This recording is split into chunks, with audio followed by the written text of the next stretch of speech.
एक बार की बात है, गौतम बुद्ध अपने शिष्यों के साथ एक गांव से दूर किसी बड़े नगर की तरफ जा रहे थे। गर्मी के दिन थे और रास्ता भी बहुत लंबा था। गौतम बुद्ध अपने शिष्यों सहित बहुत देर से चल रहे थे, जिस वजह से उन्हें बहुत प्यास लगती है। वहां से कुछ ही दूरी पर बरगद के वृक्ष की एक घनी छांव थी। सभी लोग उस वृक्ष के पास पहुंच जाते हैं।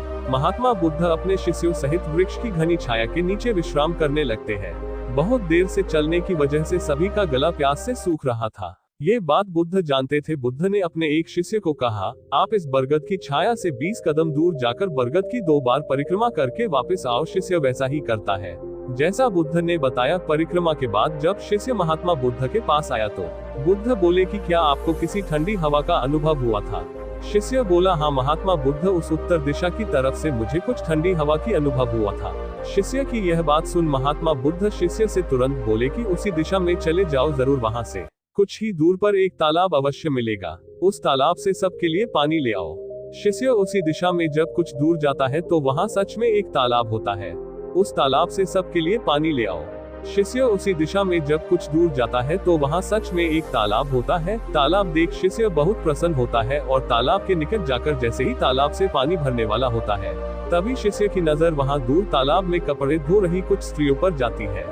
तालाब देख शिष्य बहुत प्रसन्न होता है और तालाब के निकट जाकर जैसे ही तालाब से पानी भरने वाला होता है, तभी शिष्य की नजर वहां दूर तालाब में कपड़े धो रही कुछ स्त्रियों पर जाती है। ये देख शिष्य मन में सोचते हैं कि यह पानी तो गंदा हो गया है। लेकिन जब शिष्य ध्यान से तालाब के पानी को देखते हैं कि अभी भी तालाब का कुछ पानी साफ है, इतने में 2 बैलगाड़ी जोर से तालाब के किनारे से होती हुई निकल जाती है। बैलगाड़ी के पहिए तालाब की मिट्टी के ऊपर इतनी जोर से निकलते हैं कि तालाब के नीचे बैठी बहुत सारी मिट्टी तालाब के ऊपर आ जाती है, जिस वजह से तालाब का बचा हुआ पानी भी गंदा हो जाता है। ये देख शिष्य बिना पानी लिए क्रोध में महात्मा बुद्ध के पास वापस चला जाता है। शिष्य बड़े ही निराशा भाव से महात्मा बुद्ध को सब बात बताता है। शिष्य की बातें सुन सभी शिष्य बोलते हैं कि हमें तुरंत यहाँ से निकलना चाहिए, किसी दूसरी जगह पानी की खोज करनी चाहिए, वरना प्यास के मारे जान निकाल जाएगी। इधर महात्मा बुद्ध सभी को शांत होने के लिए कहते हैं और बोलते हैं कि धीरज रखो, कुछ देर यही बैठो, उचित समय आने तक संयम बनाए रखो। सभी महात्मा बुद्ध की बात सुनकर शांत हो जाते हैं और वही बैठ जाते हैं। कुछ समय बीत जाने के बाद महात्मा बुद्ध फिर से अपने शिष्य को उसी तालाब से पानी लाने के लिए कहते हैं। शिष्य बिना कोई सवाल किए उसी तालाब से पानी लेने के लिए फिर से चला जाता है। तालाब की हालत देख शिष्य को यकीन नहीं होता। तालाब का पानी पूरी तरह से साफ होता है। ये देख शिष्य बहुत खुश होता है और पानी भरकर महात्मा बुद्ध के पास जाता है। सभी पानी पीकर अपनी प्यास बुझते हैं, लेकिन अभी भी सबके मन में ये एक सवाल था कि आखिर यह चमत्कार हुआ कैसे? तालाब का सब पानी तो गंदा था। उन्हें लगा कि जरूर ये बुद्ध गौतम बुद्ध की शक्ति है। इनमें एक शिष्य ने ये सवाल महात्मा बुद्ध से पूछ ही लिया कि यह चमत्कार आपने कैसे किया? शिष्य का जवाब देते हुए महात्मा बुद्ध बोले कि यह कोई चमत्कार नहीं, यह आपके सब्र का फल है। ये फल है आपके सब्र बनाए रखते हुए उचित समय के इंतजार का।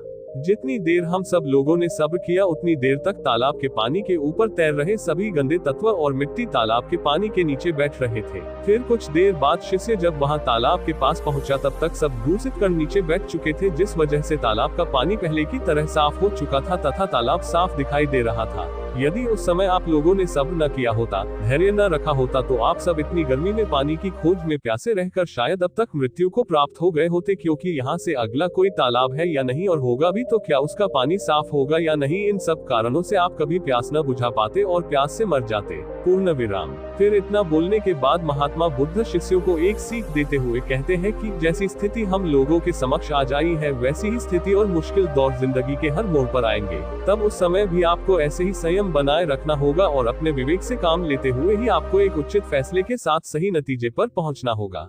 हर मुश्किल दौर में सब्र रखते हुए ऐसे ही शांत मन से ही कोई फैसला लेना चाहिए जिसका आपके और दूसरों के लिए अच्छा हो, क्योंकि ऐसी स्थितियों में लोग अक्सर गुस्से में आकर अपना सब्र खो देते हैं और गुस्से तथा जल्दबाजी में गलत काम और फैसला कर बैठते हैं, जिसका बुरा परिणाम उनको भविष्य में देखने को मिलता है, जिसमें खुद का नुकसान अधिक होता है। कुछ परिस्थितियां जीवन में ऐसी होती है जहां हमें सब्र बनाए रखते हुए उचित समय का इंतजार करना होता है, लेकिन लोग अक्सर यहीं पर अपना सब्र खो देते हैं और उचित समय आने का इंतजार नहीं करते, जिस वजह से उनको आगे चलकर दुख और मुश्किलों का सामना करना पड़ता है। हमरे द्वारा लिया गया आज का फैसला हमरे आने वाले कल की खुशी और दुख को निश्चित करता है।